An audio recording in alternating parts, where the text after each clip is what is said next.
नमस्ते, तव्हांजो स्वागत आहे पंहिंजे चैनल में। अॼु असां ठाहींदासीं चूरी जेका सूमर ते रखंदा आहियूं। मुंहिंजी चूरी सभिनी खे पसंदि आहे, छो न मां तव्हांखे सेखारियां मुंहिंजे स्टाइल में।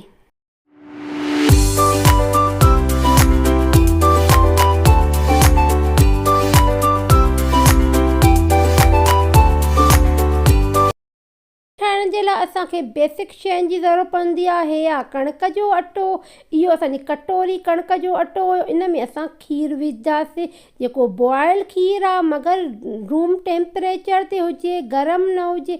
इनखे असां मोण ॾींदासीं जीअं इन जा लम्स ख़तमु थी वञनि। आहिस्ते आहिस्ते असां इन में खीरु विझंदा, ॾिसो असां कीअं खीरु विझूं था। पहिरियों असां थोरो विधोसीं, इन जो असां सुठे नमूने सां इन खां लम्स यानी कि इन जा ख़तमु थी वञनि, पोइ असां ॿियो विझंदासीं।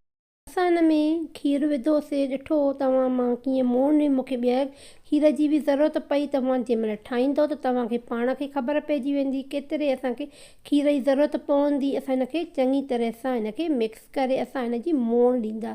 हाणे असांजी मोण ॾिसो असां केतिरी ॾिनीसीं। खीरु असांजो बची वियो आहे। तव्हां उनजी पंहिंजे तव्हां जंहिंमहिल तयारु कंदव त तव्हांखे ख़बर पइजे। गिहु असां इन में थोरो थोरो करे विझ। हाणे असां अधु केवी असां गिह जी विधी आहे ऐं असां खीर जी मोण बि ॾिनीसीं। असां इन जे करे थोरो थोरो करे गिहु विझंदासीं। ज़रूरत पवंदी त असां ॿियो बि हिन में विझंदासीं। इहा असां खुरपीअ सां न, चांवरनि जे खुरपे सां असां इनखे घुमाईंदासीं जीअं इन जा लम्स बि ख़तमु थी वञनि। ॾिसो असां कीअं इनखे असांजी अञा खुश्क आहे। असां ॿियो बि हिन में गिहु विधोसीं, थोरो थोरो करे विझंदासीं। पाण ई असांखे ख़बर पइजी वेंदी आहे, घणो न थी वञे। इन जे करे असां हिकु महिल करे न विझंदा आहियूं, पोइ थोरो थोरो करे विझंदा आहियूं।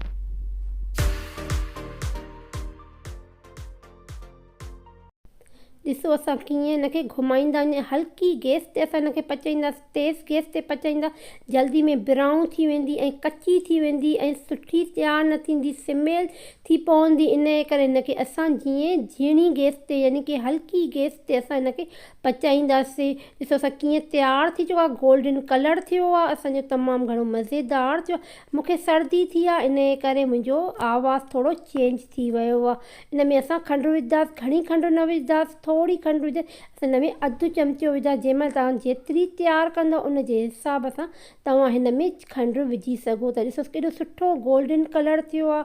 असां हिन में ड्राई फ्रूट विझा, तव्हांजी पंहिंजी मर्ज़ी आहे, तव्हां हिन में ड्राई फ्रूट विझो या स्किप कयो। ॾिसो केॾी सुठी असांजी चूरी तयारु थी आहे। या महादेव जे सूमर जी असांजी चूरी।